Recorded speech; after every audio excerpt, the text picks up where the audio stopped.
सब गाइस ऋषभ यो वाचिंग क्या रिव्यूज। आज हम अनबॉक्स करने वाले हैं Realme X7 5G को and I am pretty excited not because of the phone but because ये हमारा पहला अनबॉक्सिंग वीडियो है 2021 का, तो इस बात पर एक लाइक तो बनता है right. Anyways here is the box and I am liking this guys.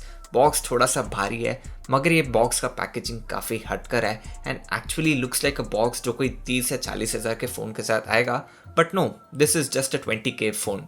Anyways box के पीछे इस फोन के हाइलाइट्स देखने को मिलता है which is firstly the Dimensity 800U 5G processor. So ये MediaTek का Snapdragon 750 765G इक्विवेलेंट चिपसेट है and finally we can say कि जैसे पीसी साइड में एप्पल का M1 इंटेल को टक्कर दे रहा है, वैसे ही आफ्टर लॉन्ग टाइम एक वर्थी प्रोसेसर देखने को मिल रहा है MediaTek के तरफ से which can go toe to toe with Snapdragon processor. अब उसके नीचे 50 वॉट सुपर टच चार्जर लिखा है एंड अकॉर्डिंग टू रियलमी ये 18 मिनट में इस फोन के 4310 मिलियन पर बैटरी को 0 to 50 चार्ज कर सकता है विच इज इनसेन गाइस। अब उसके नीचे सुपर एमोलेड डिस्प्ले का मेंशन किया गया है क्योंकि वो काइंड ऑफ एक सेलिंग पॉइंट है इस फोन का, बट देन ये सिर्फ 60 हर्ट्ज का पैनल है। 64 मेगापिक्सल का AI ट्रिपल कैमरा भी मेंशनड है एंड बॉटम में प्राइसिंग IMEI वगैरह देखने को मिलता है स्टिकर पर। एनीवेज बॉक्स के कंटेंट्स की बात करें तो बॉक्स में हमें documents, TPU case, 50 watt charging brick, USB type C cable, sim ejector pin and finally headphone dongle देखने को मिलता है। एंड यस, सैडली इस फोन में हेडफोन जैक प्रेजेंट नहीं है, इसलिए डोंगल है। सिर्फ यही नहीं बट साथ ही साथ इसमें माइक्रो SD कार्ड का स्लॉट भी प्रेजेंट नहीं है and this is kind of sad to see. ऐसे दोनों ही ऑप्शंस Realme 7 Pro में प्रेजेंट था बट यहाँ पर हमें नहीं देखने को मिलता which is kind of strange. But on the brighter side इसमें बेस वेरिएंट भी 128 GB स्टोरेज के साथ आता है, तो I guess that should be enough for almost 60 to 70% of the people. Talking of storage, दोनों वेरिएंट्स 128 GB स्टोरेज के साथ ही आता है but with different RAM options. Base variants 6 GB RAM के साथ आता है जबकि और एक वेरिएंट 8 GB रैम के साथ आता है। अब मैंने कुछ बेंचमार्क्स भी परफॉर्म कर देखा हूँ and here are the results.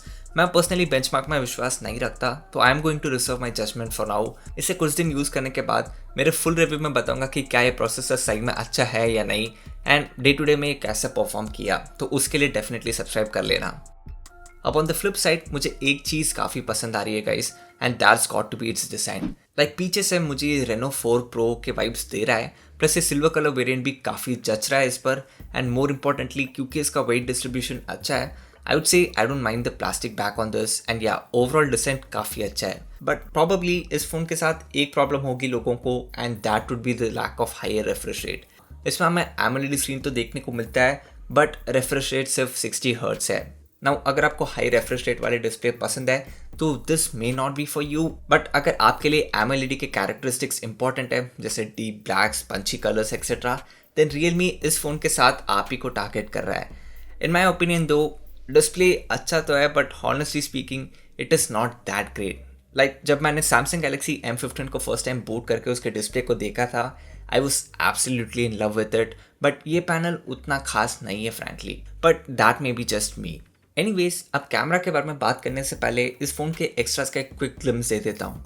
So thanks to the AMOLED display हमें इसमें इन डिस्प्ले फिंगरप्रिंट स्कैनर देखने को मिलता है and initial impressions this is not that fast guys. I mean इसीलिए एक पूरा सेकंड रखना पड़ता है फिंगर को which is in the end of the world, but worth mentioning nonetheless. Now जब बाकी फ़ोन स्लोली ड्यूल स्पीकर्स को पिक कर रहे हैं, इस फ़ोन में हमें अभी भी एक सिंगल बॉटम फेसिंग स्पीकर देखने को मिलता है and I am hugely disappointed by this. मेरे हिसाब से इसमें स्टीरियो स्पीकर्स तो होना ही चाहिए था। अब फ़ोन का वेट 178 ग्राम होने के कारण फ़ोन कुछ ज़्यादा भारी नहीं है एंड इनफैक्ट काफ़ी कंफर्टेबल लगता है by holding for a long period of time. Display का refresh rate as mention 60 hertz का ही है but 180 hertz touch sampling rate को सपोर्ट करता है विच मीन्स इसका टच रिस्पॉन्स काफ़ी अच्छा होना चाहिए। Plus out of the box ये वाइड बैंड L1 को भी सपोर्ट करता है which is great. Volume rockers and power button so far काफ़ी टैक्टाइल है एंड ऑफ कोर्स इसमें हमें 5G का सपोर्ट देखने को मिलता है which could be a big feature for some and इस फोन का काइंड ऑफ एक सेलिंग पॉइंट है। ऑलराइट, अब बात करते हैं कैमरास की एंड इसमें हमें ट्रिपल कैमरा सेटअप देखने को मिलता है। प्राइमरी कैमरा 64 मेगापिक्सल का सेंसर है वाइल सेकेंडरी एक 8 मेगापिक्सल का वाइड एंगल कैमरा है with 190 degree field of view and third एक मियर 2 मेगापिक्सल का मैक्रो कैमरा है। सामने की तरफ इस छोटे से पंच होल्डर में 16 मेगापिक्सल का सेल्फी कैमरा देखने को मिलता है। अब फोटोज की बात करें तो इनिशियल इंप्रेशंस, कैमरा का परफॉर्मेंस ठीक है guys. Like I am not blown away by it or anything but at the same time it is not bad or anything.